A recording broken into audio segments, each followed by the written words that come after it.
예, 시간이 되었습니다. 이 시간 우리 기도하시면서 주일 예배 하나님 앞에 드리도록 하겠습니다. 기도하겠습니다.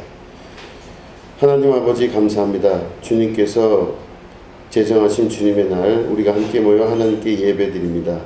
이 시간 하나님 말씀하여 주시고 주님의 음성 듣는 귀한 시간 되게 하시며 이 시간 주님 만나는 귀한 은혜를 누리게 하셔서 주님께서 주시는 귀한 삶의 결단과 우리 방향을 알 수 있는 축복의 시간 되게 하여 주시옵소서. 감사드리며 예수님의 이름으로 기도드립니다. 아멘. 우리 다 같이 일어나셔서 찬송 8장 함께 찬송하시겠습니다.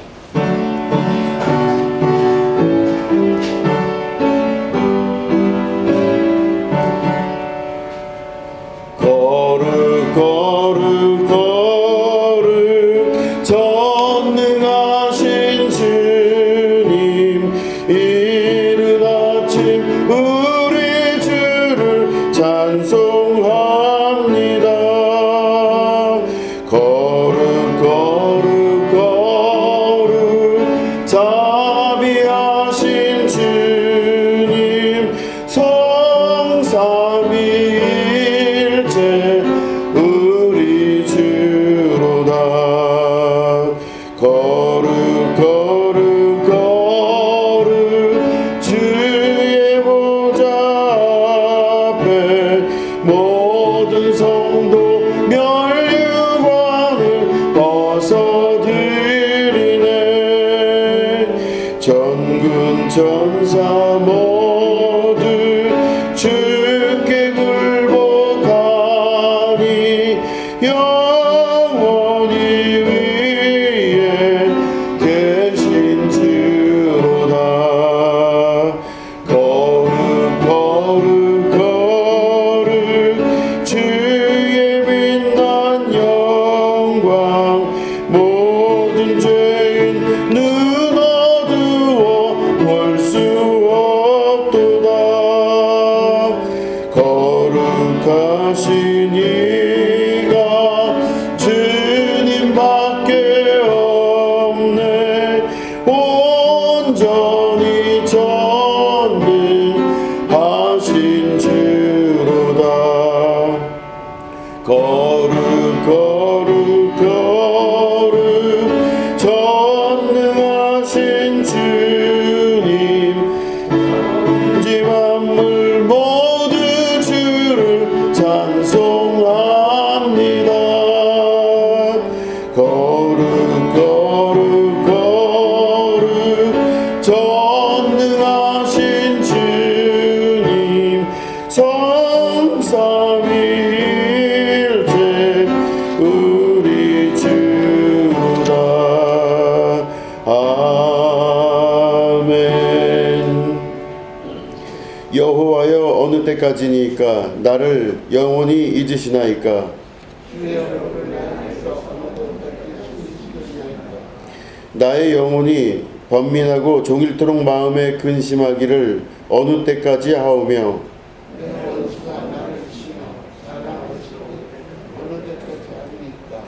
여호와 내 하나님이여, 나를 생각하사 응답하시고 나의 눈을 밝히소서.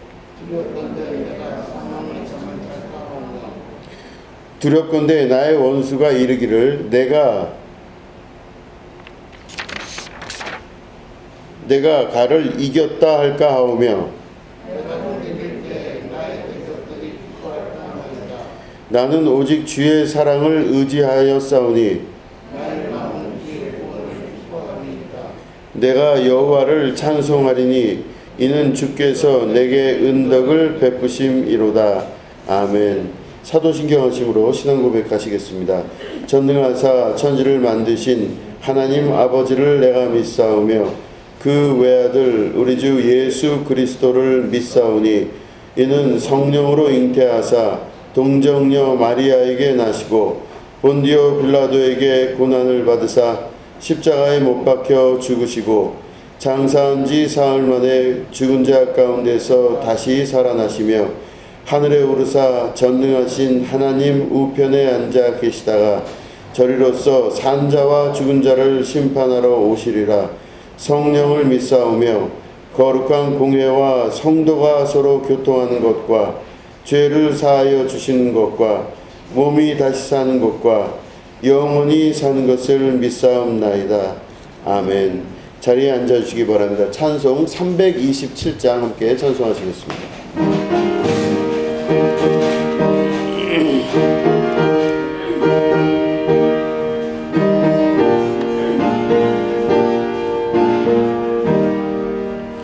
주님 주신 화평 믿음 얻기 위해 너는 정성껏 기도했나.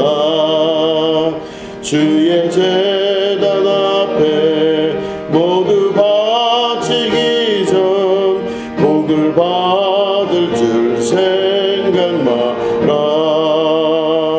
주의 제단에 산제사 드린 후에 주의 맘을 주장하니 주의 뜻을 따라 그와 동행하면 영생 복락을 누리겠네. 주의 밝은 빛에 항상 활동하며 선한 사업을 힘쓰겠나. 치유 얻으려면 주의 뜻을 따라 나의 모든 것 희생하라. 주의 제단에 산제사 드린 후에 주 내 맘을 주장하여 주의 뜻을 따라 그와 동행하면 영생 복락을 누리겠네. 주의 제단 앞에 모두 바친 후에 주와 온전히 사귀겠네. 주님 주신 기쁨 또한 그의 사랑 어찌 말로 다 형용하랴. 주의 제단에 산제사 드린 후 내 맘을 주장하니 주의 뜻을 따라 그와 동행하면 영생 복락을 누리겠네. 드려진 예물을 위해서 기도하겠습니다. 하나님 아버지 감사합니다. 하나님께서 하늘문을 여시고 도와주시는 은혜를 경험케 하여 주시옵소서. 하나님의 인도하심과 붙잡아 주심으로 살아갈 수 있는 새 힘을 얻게 하시고 주께서 주시는 능력으로 살아갈 수 있는 은혜와 축복을 허락하여 주시옵소서. 세상에 손으로 잡히면 없어지고 모든 것들이 한낱 꿈처럼 사라질 것들을 우리가 진짜인 줄로 믿고 살지 않도록 도와주시고 영원하게 진리이신 우리 하나님을 붙들고 살아갈 수 있도록 도와주시옵소서. 하나님께서 인도하심과 역사하심을 경험하게 하여 주시옵소서. 우리가 삶을 살아가는 동안 모든 문제가 주님 앞에 아무런 문제가 아님을 깨달아 알며 믿음으로 승리하며 살아갈 수 있도록 도와주시옵소서. 아픈 마음과 힘든 영혼을 주께서 위로하여 주시고 함께하여 주시며 주께서 그 마음을 세워주시고 하나님께서 주시는 한량없는 은혜와 축복으로 치유하여 주시옵소서. 모든 기도 제목 위에 안수하셔서 하나님의 은혜와 축복이 그 안에서 합력하여 선을 이루는 열매가 될 수 있도록 인도하여 주시옵소서. 감사드리며 예수님의 이름으로 간절히 축복하며 기도드립니다. 아멘. 우리 하나님 말씀 함께 보시겠습니다. 갈라디아서 6장 1절부터 5절에 있는 말씀입니다.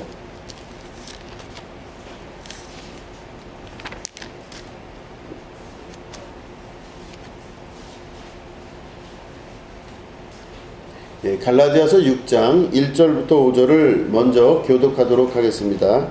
형제들아, 사람이 만일 무슨 범죄한 일이 드러나거든 신령한 너희는 온유한 심령으로 그러한 자를 바로잡고 너 자신을 살펴보아 너도 시험을 받을까 두려워하라.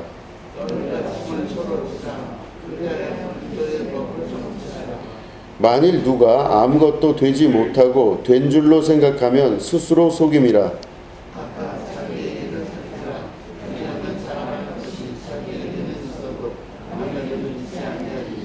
각각 자기의 짐을 질 것이라. 아멘. 우리 야고보서 1장 22절부터 25절을 또 같이 교독하도록 하겠습니다.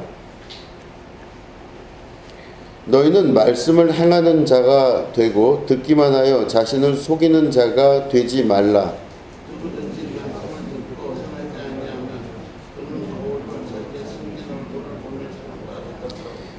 제 자신을 보고 가서 그 모습이 어떠했는지를 곧 잊어버리거니와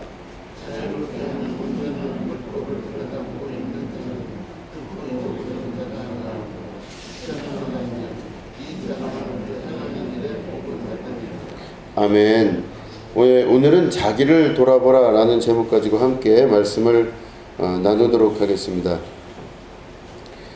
갈라디아서 6장에 우리가 읽은 본문 말씀은 갈라디아서의 배경을 좀 이해하고 우리가 들을 수 있어야만 됩니다.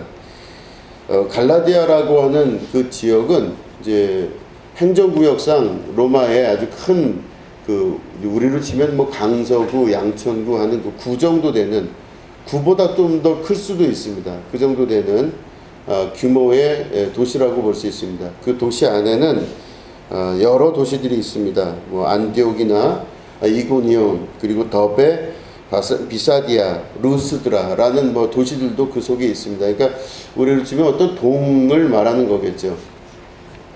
그런데 이제 이 남쪽에 많이 몰려 있었던 이 갈라디아의 여러 지역에 교회들이 여러 군데 있었다는 뜻입니다. 그러니까 갈라디아 교회들에게 편지를 했다. 그 말은 갈라디아라고 하는 행정구역 안에 있는 지금 말씀드린 안디옥이나 이고디온이나 뭐 더베라든가 루스드라, 비시디아 같은 각 이 지역 동마다 교회들이 이제 세워져 있었다는 뜻입니다.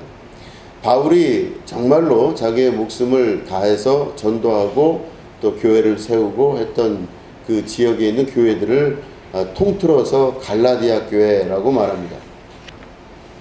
그런데 이 갈라디아에 있는 교회들에게 바울이 편지를 하게 됩니다. 그 편지를 하게 되는데 그 이유가 분명합니다. 갈라디아 이 지방, 그 밑에 아까 말씀드린 안디옥이나 이고니온이나 루스드라라든가 비사디아, 더베 이런 그 지역에는 이방인들도 많이 있었지만 또 이스라엘에서, 그러니까 예루살렘에서부터 내려온 또 사람들도 꽤 많이 있었던 지역입니다. 그런데 그런 지역에 여러 사람들이 모여 있으면서 그 중에서 특별히 정통파 유대인들의 입김이 굉장히 강한 지역이었습니다. 그 말은 예수님을 믿고 우리가 구원을 받는 이제 그 이신칭이라고 그러죠. 믿음으로써 구원을 받는다라고 하는 그 복음을 전했던 바울이 그 교회들을 세워놨었는데, 믿음이 아니라 여러 가지 겉으로 보여지는 면을 통해서 구원을 받을 수 있다라고 하는 유대인들의 정통적 사상들을 이 유대 정통주의자들이 주장을 하고 나왔습니다. 그러니까 교회들이 믿음을 가지고 신앙생활하는 걸로 생각을 했는데 그게 아니라 할례도 행해야 되고 또 예루살렘 성전으로 가기도 해야 되고 또 율법 안에 있는 여러 가지 것들을 다시 한번 재탕해서 지켜야 되고 하는 이런 일들에 대해서 교회들이 받아들여야 되는 그런 순간이 오게 됩니다. 그러니까 정통파 유대인들은 그런 주장들을 하고 또 이방인들 중에서 또 예수를 믿기 시작한, 교회에 나오기 시작한 사람들이 자기 주장들을 또 하기 시작합니다. 그래서 자기들이 볼 땐 지금 교회에서 하는 여러 가지 말씀이나 이런 내용들이 옳지가 않은 부분이 있다라고 하는 그런 이야기들을 합니다. 그래서 이들이 그리스에서 있었던 자기들의 신화, 그리고 또 다른 여러 이방 지역에서 있었던 자기들의 종교적 행태, 이런 것들로 교회가 이루어져야 되지 않겠냐 하면서 그 교회의 사상과 생각들이 막 혼잡하기 시작합니다. 그래서 어떤 때는 할례를 받아야 될 것 같기도 하고, 또 다른 사람 이야기를 들으면 안 받아도 될 것 같아요.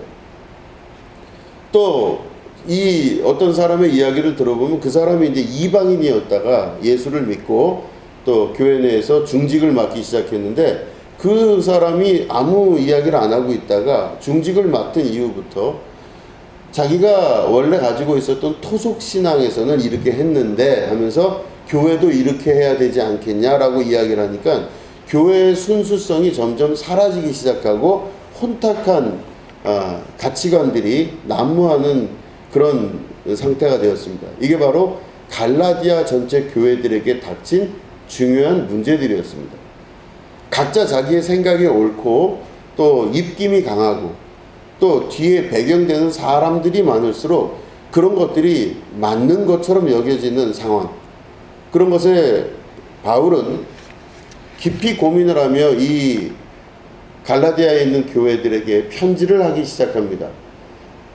그 편지 중에서 우리가 지금 읽은 갈라디아서는 1장부터 6장까지 되어 있는데 6장의 이 마지막 부분은 바울이 자기가 정말 피토하는 심정으로 이 갈라디아 사람들에게, 이 교회 갈라디아에 있는 교회의 사람들에게 부탁하고 이야기를 하는 것입니다. 이 사람들의 특징이 바로 뭐였냐면 각각 주장들이 너무 강했는데 각각 서로 다른 주장들을 하다 보니 지금 말씀드린 대로 편이 많은 사람들, 혹은 소위 말빨이 좋은 사람들, 이런 사람들의 말이 먹혀 들어가고, 그러면서 교회가 점점점 그 하나의 기준에서 움직이는 것이 아니라 각각 자기 소견에 옳은 대로 움직이기 시작하는 겁니다. 내가 옳다, 내가 맞다, 나는 틀린 적 없다. 이러다 보니까 교회들이 분쟁이 일어나기 시작하고 자기들 안에서 서로 간의 문화가 싹트기 시작합니다. 교회의 위기가 닥친 것이죠.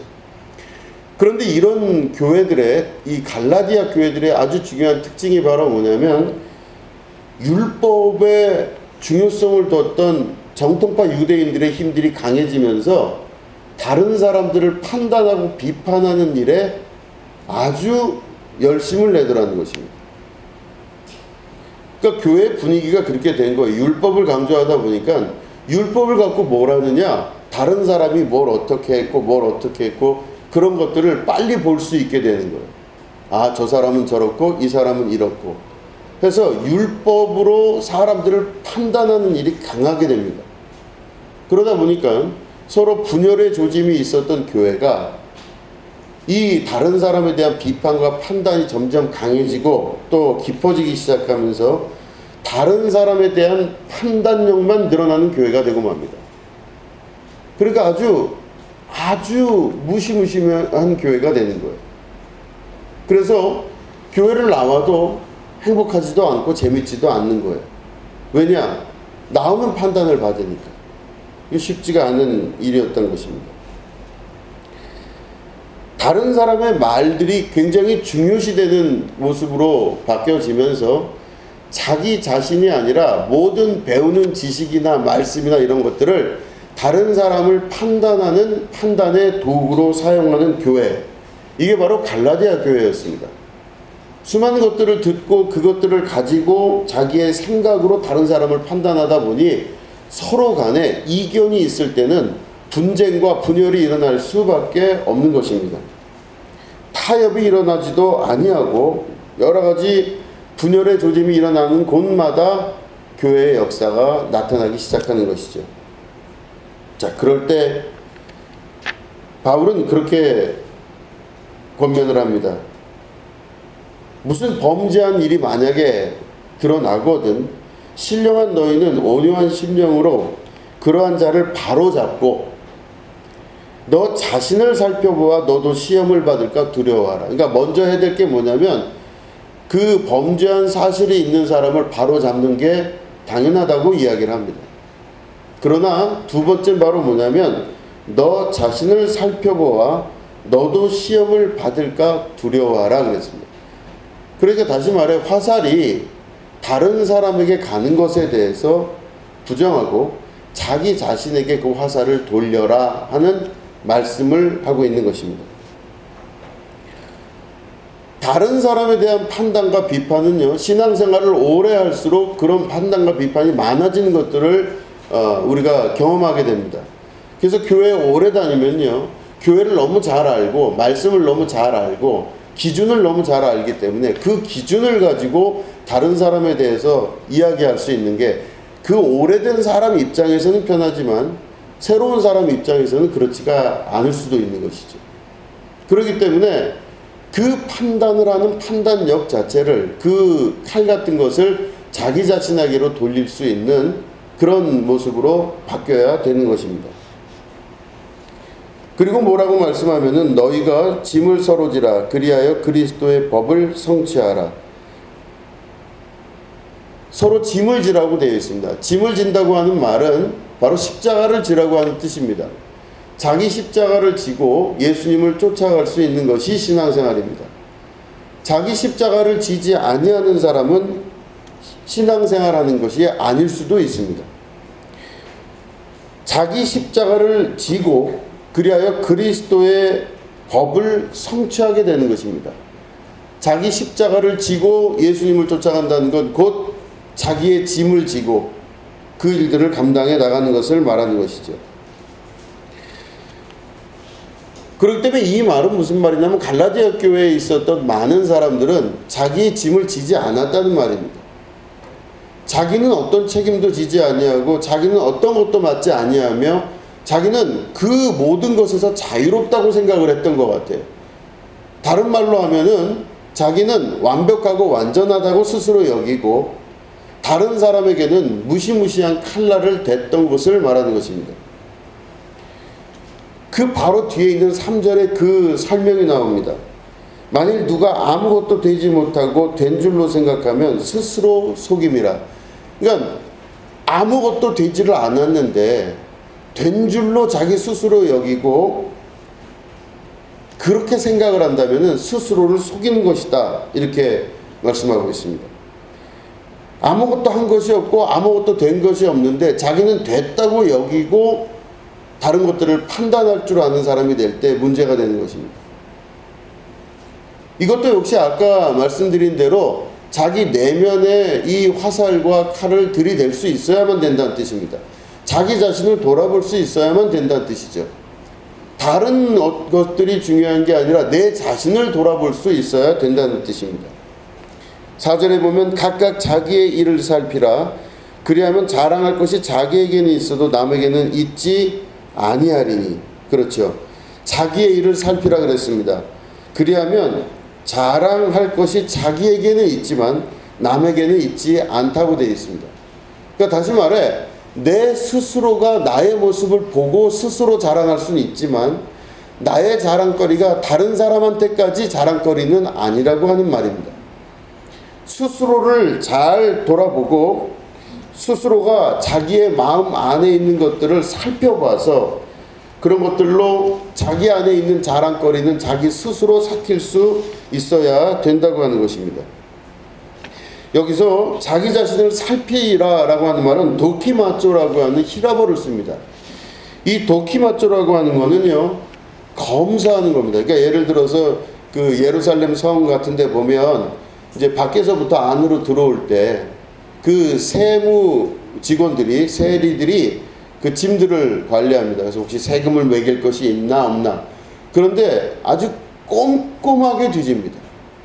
적당히 뒤지는 게 아니라 정말 저 깊은 속까지 다 뒤집니다.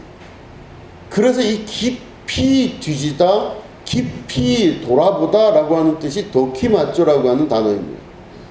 그러니까 세무관리사가, 세관원이 그 물건을 검수하듯이 검수해라. 이게 도키마쪼예요. 그러니까 이 사도 바울이 이 단어를, 도키마쪼라는 단어를 쓴 것은 우리가 우리 자신을 돌아볼 때 대충 돌아보는 것이 아니라 자기를 철저히 돌아보라는 것입니다. 자기를 철저히 돌아본다는 것은 나는 왜 이런 생각을 하며 나는 왜 이럴 때 이렇게 반응을 하며, 나는 왜 여기서 이런 생각이 있을까? 이 생각은 어디서부터 왔으며 이 생각은 누구로부터 이 전달이 되었나? 여러 가지 자기를 향해서 돌아볼 수 있을 때 이 도키마초가 이루어지게 되는 것입니다. 자기 자신을 철저히 구별하여 볼 수 있는 그런 능력이 있어야 된다는 뜻이죠. 자기를 돌아본 다음에 그 다음에 자기의 짐을 지라 라고 마지막으로 말씀을 마치고 있습니다. 자기를 이렇게 도끼맞죠. 아주 정확하게 돌아본 다음에 그 다음에 자기의 짐을 지라. 그러면 내가 짐을 질 때 그냥 지는 게 아니라 나에게 지금 맞는, 나에게 적절하고 가장 필요한 짐을 내가 진다는 것을 말하는 것입니다.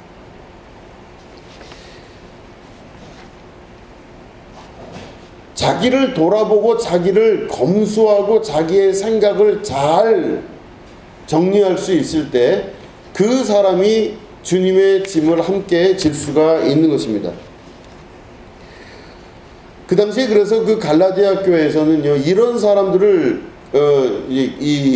이방인들과 다른 여러 가지 기준으로 사람들을 혼탁하게 하는 사람들 거짓 교사들이라고 이야기했습니다. 그러니까 이 사람들은요, 정통 유대주의자들도 있고 뭐 여러 사람들이 섞여 있었는데, 그러다 보니까 사도 바울을 사도로서 인정하지 않는다는 그 말이 갈라디아 교회에서부터 나오기 시작한 겁니다. 사도 바울을 사도로 인정하지를 않는 것입니다. 그러니까 그들이 여러 가지 나름대로 내용에 어떤 충실한 그런 검수를 자기들이 했겠지만, 그들의 검수는 곧 뭐냐? 사도 바울, 다시 말해 타인에 대한 지독할 정도로 냉혹한 검사를 했다는 것입니다. 아주 철저하고 정밀하게 그들을 검사하고 검수한 다음에 평가하고, 그리고 더 이상 그는 사도가 아니다라고 결정을 내려버리게 되는 것이죠. 그러다 보니까 교회 내에서 사도 바울의 이야기를 듣고 같이 설교를 듣고 교회가 세워지고 믿음 생활했던 많은 부분에 흔들리는 일들이 발생하기 시작합니다. 그럴 때 바울은 그들을 비판하는 것이 아니라 그들에게 있어서 가장 큰 문제가 무엇인지를 다시 한번 돌아보는 그 말씀을 오늘 말씀 안에서 하는 것입니다. 자기 자신을 돌아볼 수 있어야 되는 것입니다. 이 말은 우리가 마음이 힘들고 어려울 때가 참 많은데, 마음이 힘들고 어려울 때가 여러 가지가 있죠. 그런데 그 여러 가지 중에서 비교당함으로 어려운 점이 있는 것이 참 많습니다.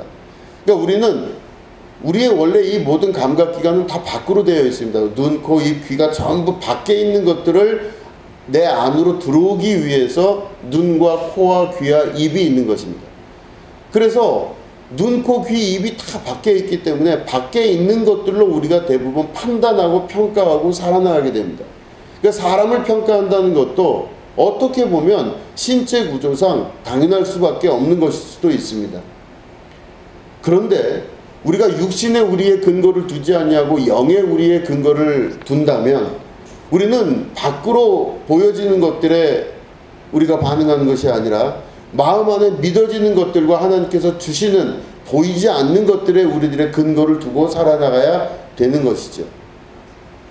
다른 사람을 판단하는 일, 다른 사람에 대해서 비판하는 모든 일들이 우리에게 분명히 있지만, 그러나 그런 것들이 아니라 우리의 그 모든 것들이 내면 안으로 들어올 수 있어야 됩니다. 다른 사람에 의해서 비판받거나 하는 것들이 강력한 사회들은요, 이렇게 율법이 강한 사회들은 사람들의 눈치가 보이기 시작합니다. 사람들의 눈치, 사람들의 비판, 사람들의 평가가 보여지기 시작하고, 또 동시에 나도 다른 사람을 그런 눈으로 보기 시작합니다. 그런데 여러분 보시면은 성경에서 올곧게 하나님께서 하시는 그 하나님의 방식을 보시면 한 사람 한 사람에게 그 눈과 귀와 모든 것들을 감각기관을 그 한 사람에게 두십니다. 하나님께서는. 다른 말로 하면 여기 여러분들이 계시지만 하나님은 지금 현재 저를 바라보신다는 거예요. 저는 그렇게 믿고 알고 있는 것입니다. 하나님은 저만 바라보세요. 제가 어떤 상태인지, 제가 누구인지 저만 바라보세요. 하나님은 누구를 바라보냐면 다른 사람과 나를 바라보는 것이 아니라 저를 바라보세요. 그러니까 기준점이 저입니다. 우리는 밖으로 나와 있는 모든 가치관 때문에 다른 사람들의 말과 생각과 그들의 판단과 그들의 비판 이런 것들에 민감하게 작용하면서 거기 흔들릴 때가 참 많지만, 하나님은 그런 여러 것들 주변에 있는 환경들이 나를 움직이기를 원하시는 것이 아니라, 하나님은 오로지 나만 바라보시고 내가 어떻게 성장하며 내가 누구인지를 알아가는 그 일에 더 많은 관심을 기울이고 계신다는 뜻입니다. 우리가 살면서 참 어려운 점 중에 하나가 뭐냐면 비교당하는 것입니다. 비교당하는 건 참 비참하고 또 어려운 마음을 만들어냅니다. 누구보다 더 잘해, 누구보다 더 못해, 이런 말을 들을 때 참 마음이 속상하고 힘듭니다. 그런데 우리가 다른 사람과 나를 비교하면서 우리들이 그 마음에 여러 가지 갈등을 느끼기도 하고 또 쾌감을 느끼기도 하는 것들을 우리들이 경험하게 됩니다. 그런데 하나님의 나라에서의 판단 기준은 바로 다른 사람과 내가 아니라 나만 바라보신다는 겁니다. 그 말을 다른 말로 하면요, 우리들이 진짜 관심을 기울여야 할 것은 바로 뭐냐면 나 자신입니다. 나 자신에게 여러분 관심을 기울일 수 있으셔야 됩니다. 나 자신의 신앙을 돌아볼 수 있어야 되고 나 자신에게 관심을 기울일 수 있어야만 됩니다. 우리는 나를 평가할 때 사회적 기준, 왜냐하면 사회적 기준이란 말은 다른 사람들이 많이 생각하는 그 사회적 평균 기준이라는 게 있고, 그 기준에 나를 갖다가 붙여놓고 내가 어느 정도 위치에 있는지를 사회적 기준에서 나를 바라봅니다. 그러면 내 눈이 지금 어디 있냐면요, 나한테 있는 게 아니라 사회적 기준에 내 눈이 있어요. 그래서 기준점이 내 눈에 사회적 기준이 있는 상태에서 나를 거기다 갖다 붙입니다. 그럼 내가 좀 낮은 사람일 수도 있고 좀 높은 사람일 수도 있고 적당한 사람일 수도 있어요. 그런데 하나님은 사회적 기준에서 나를 보실까요? 하나님은 절대 사회적 기준에서 나를 보지 않습니다. 하나님은 그냥 나만 보십니다. 그러니까 오로지 나만 보시는 거예요. 어떤 환경이건 어떤 기준이건 어떤 조건을 보시는 게 아니라, 그 사람의 외모로 그 사람을 판단하시는 게 아니라 그 사람 자체만을 그냥 바라보십니다. 우리가 우리의 눈을 가지게 될 때 하나님의 눈을 소유할 수 있게 된다는 것은 하나님의 눈으로 보고 하나님의 심장을 가지고, 우리가 예수님의 심장 가지고 예수님의 눈으로 세상을 바라봐야 된다, 이렇게 우리가 말씀들 많이 하지 않습니까? 그러면 진짜로 내 눈의 시각을 바꿀 수 있어야 됩니다. 내 눈이 다른 사람을 비판하거나 칼날같이 다른 사람에게 다가가는 것이 내 눈이라면 그 눈은 버려야 되는 것입니다. 동시에 그 눈이 나에게로 돌아갈 수 있어야 되는데, 나를 바라보는 시각마저도 나를 세상의 가치 기준에 맞춰서 나를 거기에 맞춰주게 한다는 것은 내 눈이 세상 가치에 속해서 나를 바라본다는 뜻입니다. 그렇기 때문에 내 인생이 잘 되고 못 되거나 혹은 어렵고 힘들거나 많은 그 기준들이 어떤 일정한 기준을 가지고 그 기준에다가 나를 맞춘 상태에서 있으면요, 사람은 참 힘듭니다. 참 어렵고 힘든 일이에요. 왜냐하면 그 기준이 진리가 아니기 때문에 그렇습니다. 계속해서 바뀝니다. 수준이 올라갔다가 내려갈 때도 있고 여러 가지 그 기준점은 항상 바뀌게 되어 있습니다. 그 기준점이 바뀌게 되는 상태에서 그 변하는 기준점을 내 마음의 일정한 기준점으로 두고 나의 인생을 바라보거나 다른 사람을 바라보면요, 그 사람 인생은 너무 힘들고 어려운 일이라는 것입니다. 어떤 기준점이 진리라고 볼 수 있을까요? 그렇기 때문에 여러분, 나라는 사람을 먼저 생각할 수 있는 그 하나님의 눈을 가질 수 있으셔야 됩니다. 나를 바라보실 때 그러면 내가 지금 잘 됐나 못 됐나, 혹은 내 인생이 지금 잘 되고 있는, 뭐 같은 말이지만 내가 지금 성공했나 실패했나, 나는 지금 어떻게 살고 있나를 바라볼 때 여러분, 기준점이 누구냐면 나입니다. 그러면 나의 뭘 보고 기준점을 맞출 수 있겠느냐? 내가 아주 어렸을 때부터 생각을 한번 해보시기 바랍니다. 어머니 뱃속에서부터 있을 때 그 이후에 태어나서 자라나는 과정 중에 내가 어떤 변화를 겪고 지금 나는 어떤 상태의 사람이 되었나? 나는 인격적인가? 나는 하나님 말씀 안에서 말씀하시는 그러한 인격을 가지고 있는 그런 사람인가? 성경에서 말씀하고 계시는 그리스도의 인격이 내 안에 있는 것인가? 여러분, 그럼 과거부터 내 인생들을 쭉 돌아보면 그 기준점들이 분명해지기 시작합니다. 내가 만약에 변했다면, 일정 부분 변했다면 너무 감사하고 기쁜 일입니다. 너무 감사하고 기쁜 일이에요. 내 안에 있는 기준점이 바로 하나님께서 보시는 그 기준점입니다. 하나님은, 그러니까 다른 말로 하면 하나님은 제가 어릴 때부터 쭉 지금까지 저를 지켜보신 하나님이십니다.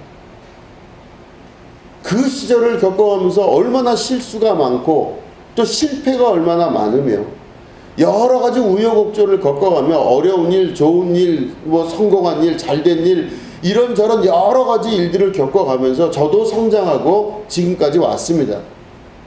그 지금까지 왔는데, 그러면 내가 지금까지 왔는데 엄청난 변화를 겪어서 현재의 모습이 되었나는 걸 본다면, 그 변화의 기준점을 봤을 때 비교 대상은 바로 다른 사람이 아니고 세상의 기준이 아니고 나와 나입니다. 하나님은 누굴 보시냐? 나와 나를 비교하여 보십니다. 아무런 변화도 없고 그저 옛날의 모습 그대로 이 모습으로 시간이 지났다면 하나님께서는 많은 부분 실망을 하시겠죠. 저 역시도 그렇게 실망을 해야 될 것 같습니다. 그러나 하나님의 그 눈으로 본다면 내 자신이 어려서부터 자라나는 환경과 그 기준점에서 봤을 때 엄청난 변화를 겪고 인격적인 사람, 그리고 그리스도의 사람이 되어가고 있나라고 하는 나 자신을 돌아볼 줄 아는 그런 하나님의 눈을 가질 수 있으셔야 됩니다. 어제 제 고등학교 후배가 여기 그 강서동 지방 교회학교 연합회에서 하는 그 교사 세미나에 강사로 왔습니다. 그러니까 이제 자세히 어제 이제 제가 그래서 거기 교회를 가갖고 이제 하늘빛 교회를 가서 이제 만났어요. 그러니까 너무 반갑죠. 그래서 한 30년 넘게 서로 못 봤는데 얼굴을 보니까 이제 서서히 아는 거예요. 그래서 막 서로 굉장히 반가워하면서 이제 이야기를 나눴어요. 근데 그 친구가 보니까 이제 목회자가 됐습니다. 학교 선생님하고 목회자를 같이 하다가 학교 선생님을 그만두고 이제 목회만 지금 하고 있어요. 장로교에서 목회를 하고 있습니다. 근데 이제 후배랑 이제 같이 이야기를 나누는데, 제가 원래 이렇게 사람들 만나는 걸 좋아하지 않아가지고 누가 왔다, 아는 사람이 누가 이렇게 했다 해서 찾아가거나 그러질 않는데, 좀 친했다고 생각하는 후배이기 때문에 찾아가서 이제 얘기를 나눴는데, 이런저런 얘기를 나누다 보니까 옛날에 저 어릴 때 모습이 막 떠오르기 시작해요. 그래서 참 재밌는 게, 그 친구가 봤던, 이제 저를 보고 형이라고 그러죠. 그 친구가 봤던 형의 모습은 이랬다, 이런 얘기를 이렇게 하는데, 오랜만에 막 얼굴이 화끈화끈한 거를 경험했습니다. 야, 내가 그랬구나. 야, 이거 부끄러워서 이거 말을 못하겠다. 그러니까 막 서로 웃고 막 그랬어요. 과거에 있었던 어떤 일이 이제 기억이 나면서 그때부터 성장해서 제가 지금까지 오는 동안 얼마나 많은 실수가 있었는지, 그리고 얼마나 많은 오류가 있었는지, 그 안에 정말로 다시 그때로 돌아가라 그러면 이건 정말 아닌 것 같습니다라고 정말 거부할 만한 그런 일들이 수도 없이 많이 있으면서 그것들이 제 안에서 하나하나 쌓여지고 경험이 되고 아픔이 되기도 하고, 이런 생채기가 나는 삶을 살아가는 동안 사람이 점점 변하여 바뀌기 시작했습니다. 바뀌기 시작하고 또 바뀌기 시작해서 이 결론이 지금까지 왔습니다. 오늘부터 저는 다시 또 어떤 일을 통해서 바뀌어 나가겠죠. 그러면 하나님은 나를 무엇으로 보실까? 하나님은 지금 나를 어떤 사람으로 보실까? 하나님은 지금 어떤 교회에서 내가 얼마나 어떤 목회를 했으며, 내가 어떤 사람들에게 어떤 영향을 미쳤으며, 정진우 목사라는 사람이 어떻게 살아왔나라고 하는 이 궤적과 같은 여러 가지 것들을 다른 어떤 사람들이 생각하는 양, 사람들이 생각하는 세상적인 기준으로 하나님이 저를 보실까요? 과연 하나님이 그 기준으로 저를 보신다면 저도 그 하나님을 참 믿기가 쉽지 않을 겁니다. 너무 서운할 것 같아요. 그런데 우리 하나님은 그렇게 보지 아니하시고 지금 저를 중심으로 주변을 보는 것이 아니라 저만 바라보시는 겁니다. 저 하나만을 바라보시고 그 마음 안에 어떤 변화가 있었으며 어떤 성장이 있었으며 어떻게 어른이 되어가고 어떻게 성숙한 자가 되어갔나 라는 것들을 하나님은 바라보고 계신다는 것입니다. 다른 사람들 말에 흔들거리기도 하고 세상의 가치관에 의해서 흔들거릴 때가 참 많습니다. 그러니까 우리들 삶의 기준을 다른 사람들이 말해준 것에 기준을 둘 때가 참 많아요. 여러분 한번 질문을 해볼까요? 얼마 정도 갖고 있는 사람이 부자입니까? 얼마 정도 갖고 있으면 가난한 사람입니까? 그러면 또 어느 동네 살면 부자고 어느 동네 살면 가난합니까? 참 그 기준이 알 것도 같은데 모를 것도 같은 기준입니다. 우리가 일상적으로 이야기하는 그런 어디에 살면 또 어느 정도 재산을 갖고 있으면 부자다 안 부자다라고 이야기하는 많은 것들을 조금 더 자세히 들어가 보면 명확한 건 없습니다. 기준은 다 달라요. 다른 말로 하면 안개와 같은 험한 것에 그 기준을 맞춰서 우리가 평생을 살아가고 있을 수도 있는 것입니다. 나는 괜찮은 사람인가 안 괜찮은 사람인가도 그 기준점 자체가 허망할 정도로 손에 잡히지가 않는 겁니다. 내가 부자냐 가난한 자냐, 내가 똑똑하냐 안 똑똑하냐, 나는 어떤 사람인가라는 그 기준점을 잡는 것 자체도 사실은 다 구름 잡는 것과 같은 허망한 것들이에요. 들어가 보면 아무것도 그 기준은 없습니다. 뭐가 진짜 부자인지 뭐가 가난한지에 대한 기준이 없어요, 원래. 그렇기 때문에 우리들은 그 기준이 없는 세계 속에서 그 기준이 없고 자세히 들여다보면 다 구름과 같은 세계 속에서 어떤 기준이 있다고 생각하고 그거를 내가 믿음으로 받아들이고 사는 겁니다. 아니 나는 그냥 그래. 아유 요즘 어떻게 사세요? 아니 난 그냥 지지부진하지. 기준이 없어요.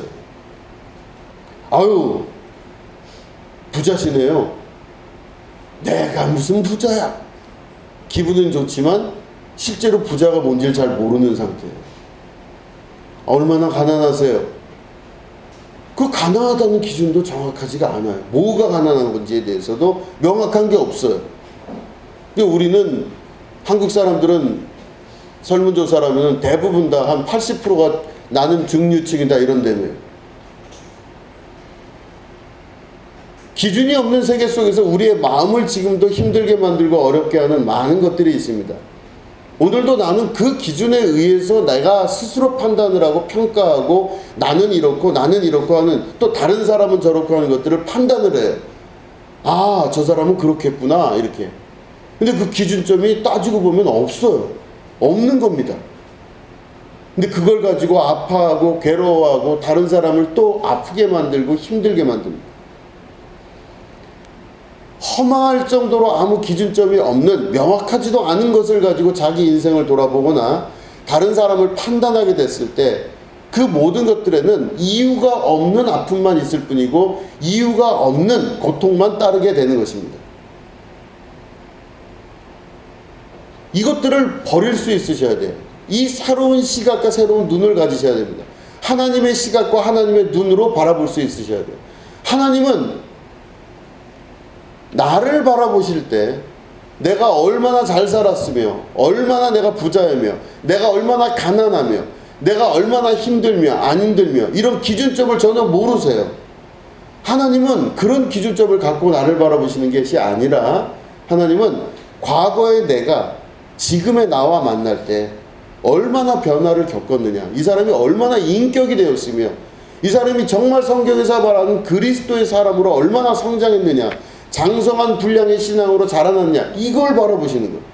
그러니까 누구랑도 비교를 안 하시고 나랑 나를 비교하시는 게 하나님이십니다.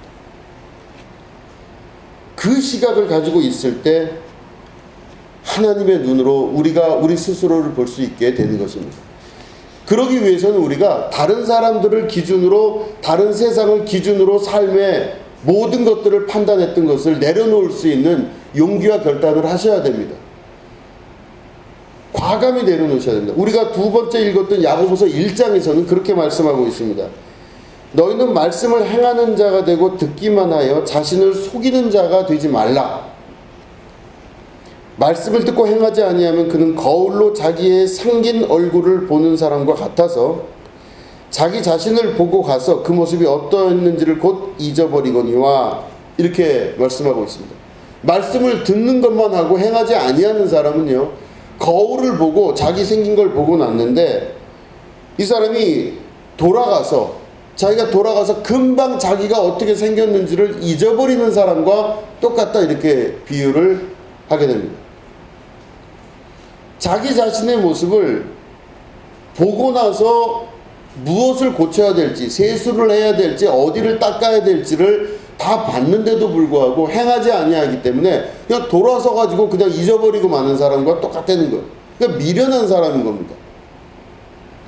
그렇기 때문에 율법을 행하는 자, 다시 말해 내가 말씀을 듣고 그 말씀대로 행하는 자가 될 때 자기가 진정한 자신의 모습을 볼 수 있고 깨끗해질 수 있다는 뜻이겠죠. 근데 25절을 보면 그 결론이 있습니다. 자유롭게 하는 온전한 율법을 들여다보고 있는 자는 듣고 잊어버리는 자가 아니요 실천하는 자니 이 사람은 그 행하는 일에 복을 받으리라. 아멘. 이렇게 말씀하고 계십니다. 자유롭게 하는 온전한 율법을 들여다보고 있는 자는 듣고 잊어버리는 자가 아니랍니다. 자, 다시 말해 우리가 삶의 기준으로 생각하는 많은 부분은 다른 사람들의 말들이 많습니다. 어떤 사람이 이 말을 하고 어떤 사람이 저런 말을 해요. 그럼 그런 많은 말을 다 내가 수집해서 듣고 나서 그게 나도 모르게 무의식 중에 삶의 기준이 되기 시작합니다. 그 삶의 기준으로 그냥 작용을 해갖고 그게 그냥 들어가 버려요. 명확한 게, 아까 말씀드린 대로 명확한 게 없어요. 그런데 그게 내 기준이 돼버리고 말아요. 그래서 막연하게 내 감정을 일으키기 시작합니다.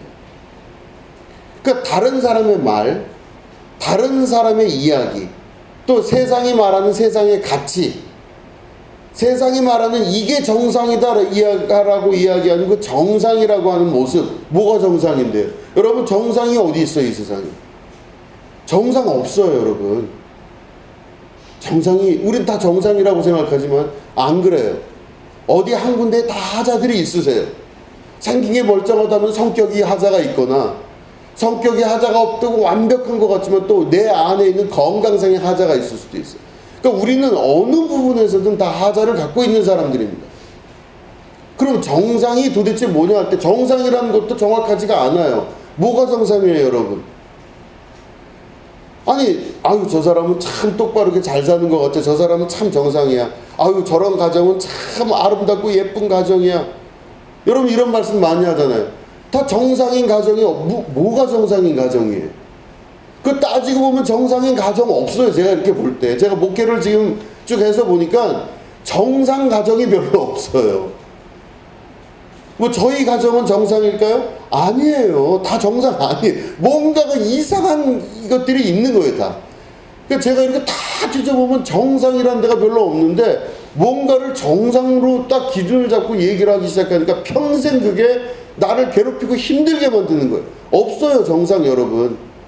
정상인 사람도 별로 없어요. 뭐가 정상인데요, 도대체?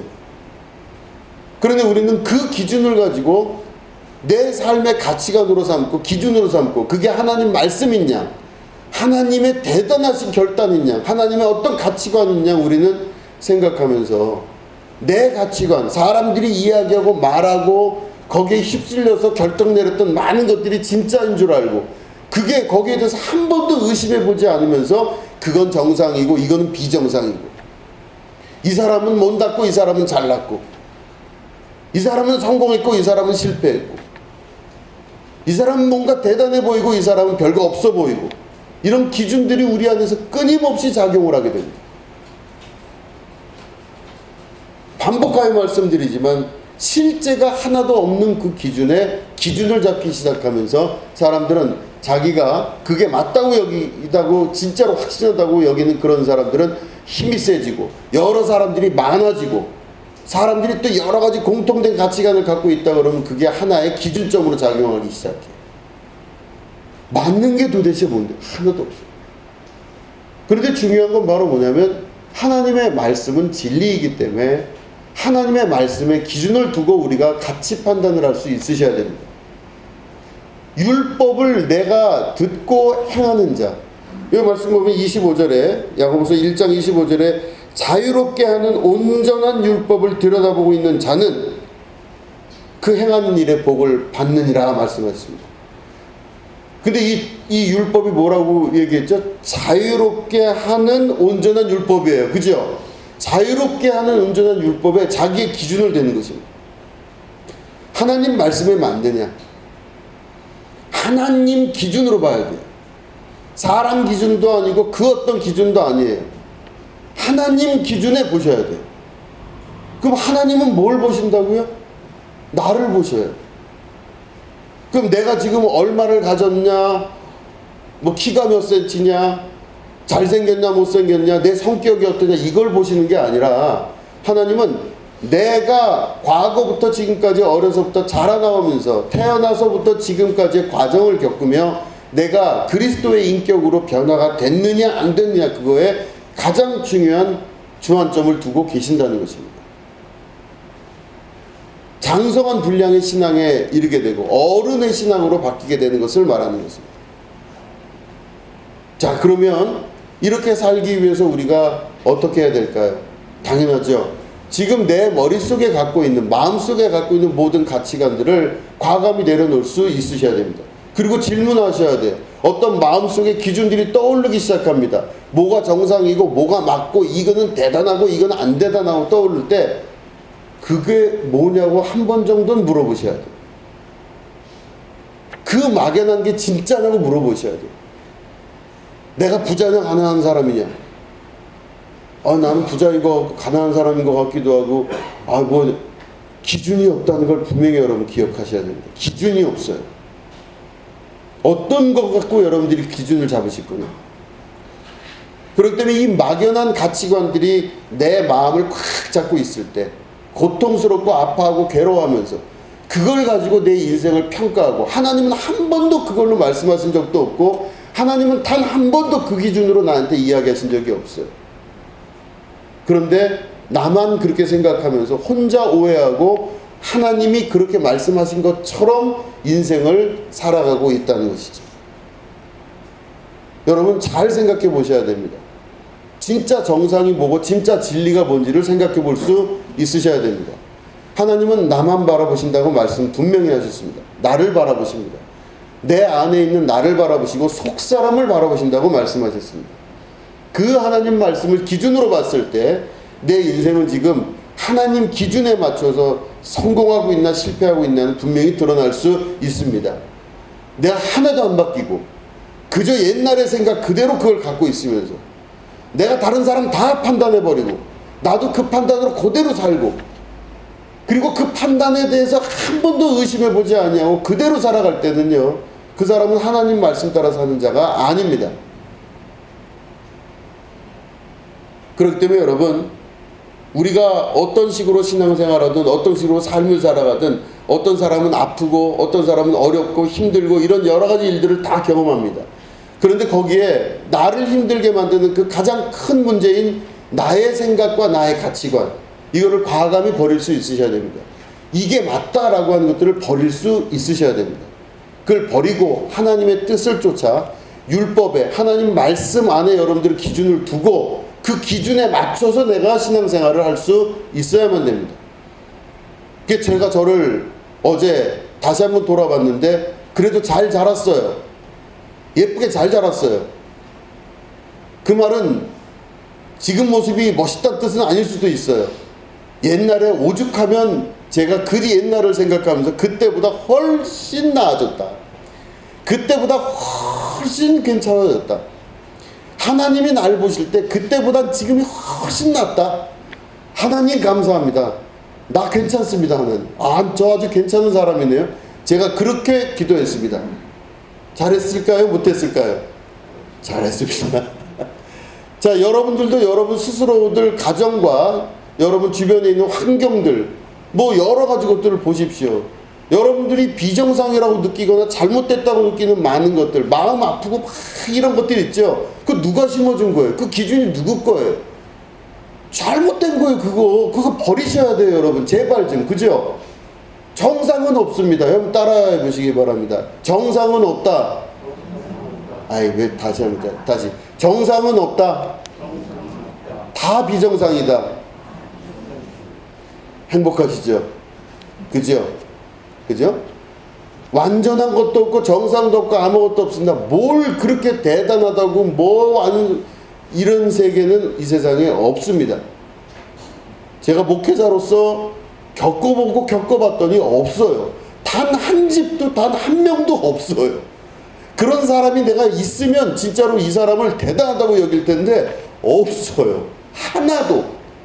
참 기가 막힐 정도로. 그러니까 여러분, 우리가 갖고 있는 뭔가 생각이 잘못됐다면 이걸 진짜 버리시고, 이 갈라디아 교회는요, 그 이상하리 많지 그 기준점들을 다 갖다 들이대서 서로 싸우고, 서로 그 기준이 맞다 그러고, 할례를 해야 되냐 말아야 되냐, 제사를 드려야 되냐 말아야 되냐, 제사 음식을 먹어야 되냐 말아야 되느냐, 내가 예수님 믿을 때 이렇게 해야 되냐 저렇게 해야 되냐, 막 싸우는데 결론적으로 다 맞는 말 같은데, 다 그게 그런 것 같은데 정상이 없어요. 거기도 어떤 기준이 없다는 것입니다. 그럴 때 바울은 명확하게 하나님의 말씀을 율법으로 지키고 행하고 거기에 기준을 두고, 내 인생의 기준이 하나님의 눈과 하나님의 시각과 하나님의 마음과 또 하나님의 율법과 하나님의 말씀 안에 내가 나 자신을 기준으로 두고 산다면 나는 지금 정상입니다. 하나님 감사합니다. 내가 이렇게까지 조금이라도 변해왔으니 얼마나 감사합니까? 안 변했으면 어떻게 할 뻔했습니까? 하나님 너무 감사합니다. 정말 저는 옛날 생각하면 돌아가기 싫은 부끄러운 인간이었는데 이렇게 변했습니다. 얼마나 감사한지 모릅니다. 하나님 보실 때도 정말 이쁘죠? 그렇다, 이렇게 말씀하십니다. 여러분, 기준점을 버리시게 되기를 축원합니다. 제발 그 기준을 버리셔서 하나님께서 한량없이 주시는, 여러분들을 자유케 하시는 율법, 여러분들을 자유롭게 하는 온전한 율법 앞에 여러분 쓰셔서 여러분 정말 진정한 자유를 누리고 진리가 너희를 자유케 하리라 하시는 그 말씀이 삶 속에서 실제가 되는 은혜를 누리시게 되기를 주님의 이름으로 축원합니다. 기도하겠습니다. 하나님 아버지, 정말 쓰잘데없는 기준, 가치관들을 우리가 가지고 좋고 나쁨을 판단하는 그런 우를 범한 인생들이었습니다. 하나님, 그러나 이제는 과감히 버리게 하여 주시옵소서. 갈라디아 교회에서 떠돌았던 수많은 이야기들이 아무것도 아닌 이야기들이었음을 우리가 깨달아 합니다. 오로지 살아계신 하나님의 율법, 우리 하나님의 말씀, 하나님의 마음, 그 마음을 기준으로 우리가 살아갈 수 있도록 우리를 축복하여 주시옵소서. 지금은 우리 구주 예수 그리스도의 은혜와 하나님 아버지의 지극하고 무궁하신 사랑과 성령님의 감화감동 축복교통 역사하심이 오늘 예배를 드리고 돌아가는 주님의 거룩한 백성들 위에 지금부터 영원히 함께 하옵시기를 간절히 축원하옵나이다. 아멘.